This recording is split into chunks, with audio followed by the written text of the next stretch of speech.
አረጋ ከበደ ይመራው የነበረው ስብሰባ በፋኖ የሞርተር ጥቃት ተበትኗል ተባለ። ዝርዝር መረጃ አለንም። በወሎ ዙ 23 የወደመበትና ተኳሾቹ ሙሉ ለሙሉ የተደመሰሱበት ተጋድሎ ሲደረግ በሸዋም ለከበባ የሄደው ጦር ራሱ ተከቦ ተቀጥቅጧል ተብሏል። እንመለከተዋለን። ኢትዮጵያ ውስጥ በአማራ ክልል በውጊያ መካከል በመፈናፈኛ ያጡ ሲቪሎች ከባድ ውጥረት ውስጥ ናቸው ሲል የፈረንሳይ ዜና ወኪል ገለጸ። እናስደምጣችኋለን። የኢትዮጵያን አሜሪካን ሲቪክ ካውንስል አሜሪካ መንግስት የኢሚግሬሽን መስሪያ ቤትና ለዋይት ሀውስ ሰሞኑን ከቲፒኤስ ስታትስ ጋር ተያይዞ የወጣውን መመሪያ በመቃወም ትላንት የቅሬታ ደብዳቤ አስገብተዋል። ደብዳቤውን ይዘናል። ሰላም ጤና ፍቅር የምንመኝላችሁ ውድ የበለስ ሚዲያ ቤተሰቦቻችን እናንተን ይመጥናሉ ብለን ያሰብናቸውን የተመረጡ የታህሳስ 11 ቀን 2018 ዓ.ም የረፋዱን የግንባርና ወቅታዊ መረጃዎችን ወደ እናንተ ይዘን ቀርበናል። ሰናይ ቆይታ። አማራን እያጠፋ ያለው በቡድን ሆኖ የባንዳነት ስራ እየሰራ ያለው አሜኬላው ብአዴን የራሱን ህዝብ መጨፍጨፉን ተያይዞታል። ዝም ብለህ ተገደል እያለም የውሸት ድለላውን በየከተማው እየዞረ መስበኩን ተያይዞታል። በሄሊኮፕተር እየተንቀሳቀሰ በመካናይዝድና በእግረኛ ጦር ተከቦ አዳራሽ ውስጥ ተቀምጦ የተለመደ እርኩስ ፖለቲካውን የሚረጨው ብአዴን ከፕሬዝዳንቱ ከአረጋ ከበደ ጀምሮ ስምሪት ሰጥቶ የአማራን ህዝብ ለማታለል ቢሞክርም እንዳሰበው የሆነለት አይደለም። በህልውናው ላይ አደጋ እንደመጣበት የተረዳው አማራ ራሱን እየተከላከለ ሲሆን በዚህ ወቅት ባንዳው ብአዴንን የሚያዳምጥበት ጆሮም ስነ ልቦናም የለውም። ሆኖም የጨነቃቸው ባንዳ አመራሮች መዞራቸውንና ስብከታቸውን አላቆሙምና ፋኖ ጥቃት እየሰነዘረባቸው ነው። የአፋብኃ ምዕራብ አማራ ቀጠና ቴዎድሮስ እዝ መረጃ እንደሚያሳየው አረጋ ከበደ ይመራው የነበረው ስብሰባ በሞርተር ጥቃት ተበትኗል። በቴዎድሮስ እዝ 105ኛ ኮር 44ኛ ክፍለ ጦር ቲሊሊ ከተማ ላይ በተፈጸመው የሞርተር ድብደባ ሎሌው አረጋ ከበደና ግብረ አበሮቹ የጀመሩትን ስብሰባ አቋርጠው ለጥቂት በመትረፍ ወደ እንጅባራ ፈርጥጠዋል ብሏል ህዝብ ግንኙነቱ። የብልጽግናው ሎሌ በዙፋን አስጠባቂ ሰራዊቱ ታጅቦ በዙ 23 እና በአረመኔ ሰራዊቱ ተከቦ ቲሊሊ ከተማ ላይ ህዝባዊ የዲስኩርስ ስብሰባ ሊያደርግ በተቀመጠበት ጥቂት ደቂቃ ልዩነት ወደ ፋኖ በተወሰደ የሞርተር ጥቃት አዳራሹ ላይ ሁከት በተፈጠረበት ቅጽበት በየት እንደወጣ ሳይታወቅ ስብሰባውን በትኖ ፈርጥጦ እንጅባራ ከተማ እንዲገባ ተገዷል ነው የተባለው። አረመኔው ቡድን ባለፉት ቀናት በፍኖተ ሰላምና ቡሬ ላይ የተፋውን ቅርሻት ዛሬም ቲሊሊ ላይ ለመድገም ቢያስብም አይደፈሪዎቹ 105ኛ ኮር 44ኛ ክፍለ ጦር ነበልባሎች አስተንፍሰውለታል። አረጋ ከበደና ግብረ አበሮቹ የጀመሩትን ስብሰባ በትነው ከቲሊሊ አዳራሽ በመውጣት በፓትሮል ተሳፍረው ፈጣም ወንዝ እንደተሻገሩ በተፈጸመው ተከታታይ ጥቃት አስፋልት ጫፍ በወደቀው የሞርተር ቅንቡላ ለጥቂት ማምለጥ ችለዋል። በአንድ አፍ ፋኖን አጥፍተነዋል፣ በታትነነዋል፣ በሌላ አፍ ደግሞ በጫካ ያሉ ወንድሞቻችንን እንበሏቸው እያለ ሲያላዝን የከረመው አረጋና ተላላኪ ሎሌዎቹ ያሰማሩት ጡት ቆራጭ ቡድን ጫካ ውስጥ የቀበሮ ጉድጓድ ቆፍሮ እንዳይወጣ ሆኖ ባለበት በዚህ ሰዓት 44ኛ ክፍለ ጦር ቲሊሊ ከተማን ከቦ ሲያስጨንቀው በሞርተር ሲደበድበው ፋኖ ግዙፍ ኃይል መሆኑን ተረድቶ ተጨንቆ ተጠቦ በዙ 23 በብረት ለበስ ፔምፔ ታጅቦ ለማድረግ ያሰበውን ስብሰባ ማካሄድ ሳይችል ለጥቂት ህይወቱን አትርፎ ፈርጥጧል። በተመሳሳይ የጠላት ኃይል ያልጠበቀውን ኪሳራ ማስተናገዱ ተገልጿል። ለተከታታይ ቀናት ከደንበጫ ከፈረስ ቤትና ከአንጀኔ በመነሳት የገሊላን ህዝብ ለመዝረፍና ለማውደም የተንቀሳቀሰው የብርሃኑ ጁላ ሰራዊት በ109ኛ ኮርና 201ኛ ኮር በጥምረት አይቀጡ ቅጣት ተቀጥቶ ተመልሷል ብሏል ምንጮች ከቦታው። በ3 ቀን በላይ በፈጀው እልህ አስጨራሽ ውጊያ በርካታ ጠላት መደምሰስ ሲቻል ቀሪውን ማቁሰል ተችሏል። በአውደ ውጊያውም አዋጊዎችና የቡድን መሳሪያ ተኳሾች መደምሰሳቸውን ማረጋገጥ ተችሏል። ምንጮች አክለውም በዚህ የተበሳጨውና የአማራን ህዝብ ማጥፋት ዓላማ ብሎ የያዘው የብልጽግና ስርዓት የነጋዴዎችን የገበሬዎችንና የገሊላ ከተማ ነዋሪዎችን ቤት፣ ሆቴል፣ ሱቅና የሚንቀሳቀሱበትን ሞተር አቃጥሏል፣ ዘርፏል፣ አውድሟል። በዚህ የተናደደው ማህበረሰብ በነቂስ በመውጣት ፊት ለፊት ከፋኖ ጋር በመግጠም ከቀጠናው ለቆ እንዲሄድ ማድረግ ተችሏል ብለዋል። በወሎ ግንባር ጽናት ክፍለ ጦር የጠላት ዙ 23 የወደመበትና ተኳሾቹ ሙሉ በሙሉ የተደመሰሱበት ተጋድሎ አደረጉ። በድል ታጅቦ ተጠናክሮ በቀጠለው የደጋው መብረቅ ኮር ተጋድሎ ጽናት ክፍለ ጦር ዙ 23ቱን በዲሽቃ በማውደምና ድንጋጤ እንዲገጥመው ብሎም ከውጊያ ሜዳ እንዲወጣ በማድረግ በተጨማሪም ተኳሾቹን ሙሉ በሙሉ በመደምሰስ እንዲሁም በርካታ እግረኛ ሰራዊት ሙትና ቁስለኛ በማድረግ ታላቅ ድል አስመዝግበዋል ሲል ምኒልክ እዝ የላከልን መረጃ ያመለክታል።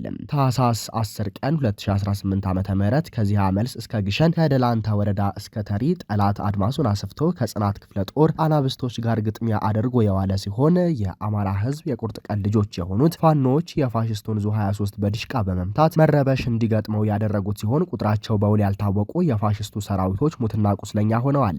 ከጽናት ክፍለ ጦር ያልጠበቀው ድብደባ የደረሰበት የጥቁሩ ፋሽስት ሰራዊቶች እግሬ አውጪኝ በማለት በሶስት አቅጣጫ ፈርጥጦ ወደ መጣበት የተመለሰ ሲሆን በተጋድሎ ተተኳሽና የተለያዩ ሬሽኖች ተማርከዋል ነው የተባለው። በተመሳሳይ ካላኮርማ ክፍለ ጦር አምስተኛ ሻለቃ ቃኝ ራያ ቆቦ ሮቢት ከተማ በመግባት የደፈጣ ጥቃት ፈጽመው ድል አስመዝግበዋል። ምስራቅ አማራ ኮር 2 ካላኮርማ ክፍለ ጦር አምስተኛ ሻለቃ ቃኞች ራያ ቆቦ ወረዳ ሮቢት ከተማ ቀን 10 ሰዓት አካባቢ በመግባት ወደ ቆቦ ከተማ መውጫ ወይለት ድልድይ ላይ ኬላ ወጥረው ከነበሩ ዙፋን ጠባቂዎች ላይ የደፈጣ ጥቃት በመፈጸም እስከ 10 የሚደርሱትን ሞትና ቁስለኛ አድርገው ድል አስመዝግበዋል።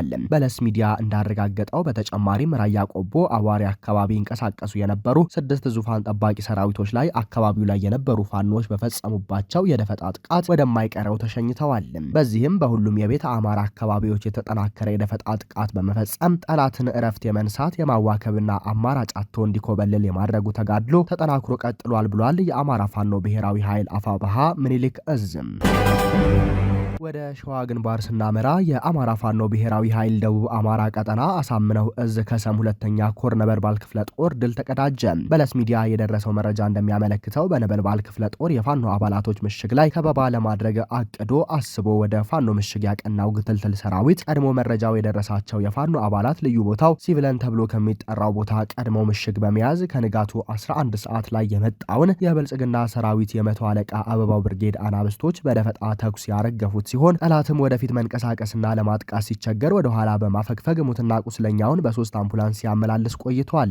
በድጋሜ ያለ የሌለ ኃይሉን ከኬላ ከተቋም ጥበቃ እንዲሁም የኋላ ደጀኔ ያለውን ጦር በማሰባሰብ በር ተብሎ ከሚጠራው አካባቢ በመንቀሳቀስ ላይ እያለ የጀነራል ተፈራ ማሞ ብርጌድ የፋኖ አባላት ባደረሱበት መብረቃዊ ጥቃት መቋቋም ያቃተውና ከፍተኛ የሰው ኃይሉን አጥቶ በነበረበት እንዲቆም የተደረገው ሙትና ቁስለኛውን በተደጋጋሚ ሲያመላልስ እንደነበር ለማየት ችለናል በማለት ገልጸዋል። የፋኖ ኃይላት ሌላኛው የነበልባል ክፍለ ጦር ቃኞችና ራስ በኃይሉ ብርጌድ በመናበብ በተመሳሳይ ሰዓት በአረርቲ ወሌሱ ኬላ ላይ የነበልባል ክፍለ ጦር ቃኞች የምድር ድሮኖቹ ነብሮ ሻለቃ ሲገቡ፣ በሌላኛው ባልጪ ኬላ ላይ የራስ በኃይሉ ብርጌድ ሸማቂ ፋኖች በወሰዱበት ጥቃት ከፍተኛ ኪሳራና ጉዳት ያጋጠመው ሰራዊት አካባቢውን በድንጋጤ ሸሽቶ ቦታውን ለቆ ሙትና ቁስለኛውን ጥሎ ፈርጥጧል ነው የተባለው። ከዚህ በተጨማሪ ባልጪ ኬላ ላይ በተደረገበት ጥቃት ከፍተኛ ጥቃትና ጉዳት ያስተናገደው የብልጽግና ሰራዊት አመራር ጭምር የተመታበትና የሞተበት ሰራዊት በብስጭትና በደመ ነፍስ በሌላ አቅጣጫ ሸንኮራ ወንዝ ላይ ቢሞክርም የፋኖን መብረቃዊ ጥቃት መቋቋም ሲያቅተው ወደ መጣበት መመለሱን ከስፍራው የነበሩ እማኞች የነገሩን ሲሆን ይህን ተከትሎ የብልጽግና ወንበር አስጠባቂ አራዊት ሰራዊት ያሰበው ሳይሆን ያላሰበው አቅጣጫ የውጊያ ስልቱን በመቀየር በነበልባል ክፍለ ጦር ሲቀጠቀጥ ቆይቶ በተቃራኒው ከባቢው ሰራዊት ከበባ ውስጥ ገብቶ ከፍተኛ ኪሳራ በማስተናገድ እንዲመለስ ማድረግ ተችሏል ብሏል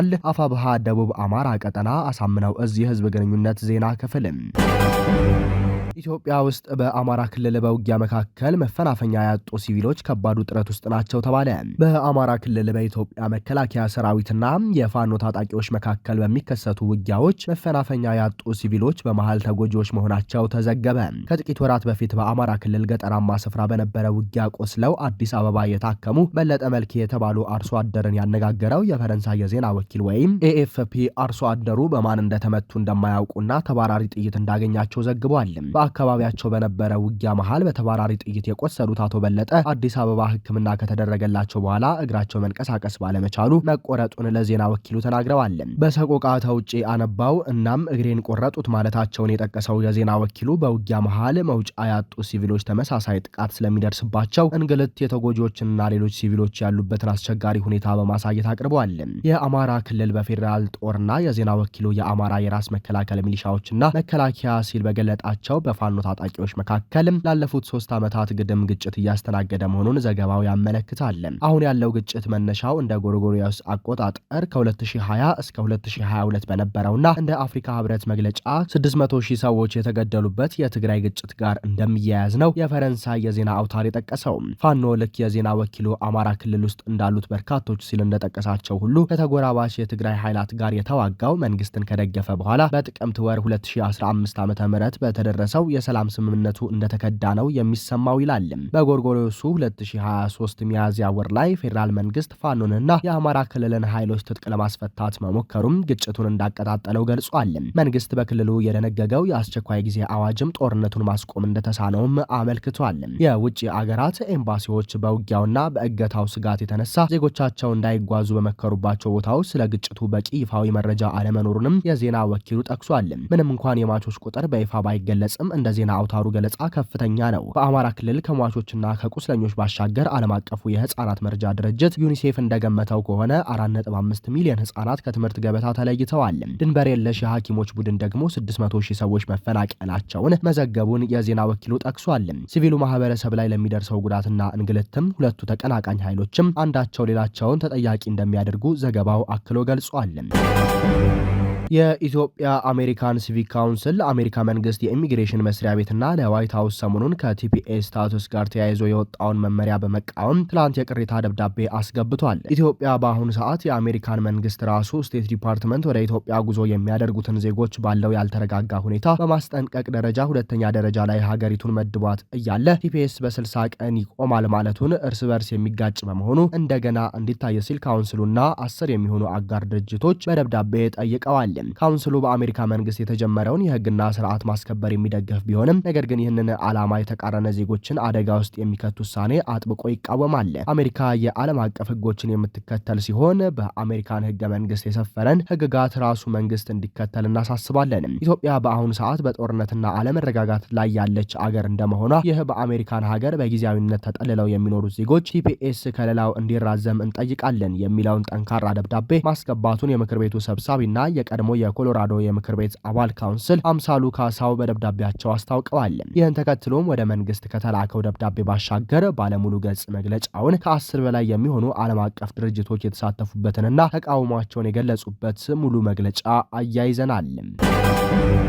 በፌዴራል ከፍተኛ ፍርድ ቤት የፖለቲካና የህሊና እስረኞች የታህሳስ 9ና 10 2018 ዓ.ም የችሎት ውሎ መረጃ በእነ ዶክተር ወንደሰን አሰፋ መዝገብ ተከሳሾች አባ ሳሙኤል በሚገኘው የፕላዝማ ችሎት ታህሳስ 10 ቀን 2018 ዓ.ም የተገኙ ሲሆን አቃቤ ህግ የስልክ ጠለፋውን በተመለከተ የተከሳሾች ጠበቆች በሰጡት አስተያየት ላይ ምላሽ ያለውን በጽሁፍ ይዞ ቀርቧል። ነገር ግን በምላሹ ላይ የአቃቤ ህግ ስምና ፊርማ የሌለው መሆኑን በተከሳሾች ዘንድ ቅሬታ አስነስቷል። በፍትህ ሚኒስቴር በኩል የፖለቲካ አመራሩ አዘጋጅቶ በአማራ ላይ ያለውን ቂምና ጥላቻ ለመወጣት የላከው አስተያየት መሆኑ ተጠቁሟል። ለ3 ዓመት ገደማ ያለ ፍትህ በእስር ላይ የሚገኙት እነ ዶክተር ወንደሰን አሰፋ 23 የሚሆኑ የፖለቲካና የህሊና እስረኞችን አገዛዙና የፍትህ ስርዓቱን ድክመት እንዳያጋልጡ በሚል ለፌዴራሉ ከፍተኛ ፍርድ ቤት ትዕዛዝ ጉዳያቸውን በአካል ተገኝተው ሳይሆን በፕላዝማ በኩል እንዲከታተሉ ከተደረገ ሰንብቷል። ፍርድ ቤቱ የአቃቤ ህግ ምስክሮችን ቃልና የግራ ቀኙን የሰነድ ማስረጃ አስተያየትን መርምሮ ብይን ለመስጠት በሚል ለጥር 6 ቀን 2018 ዓ.ም ቀጠሮ ይዟል።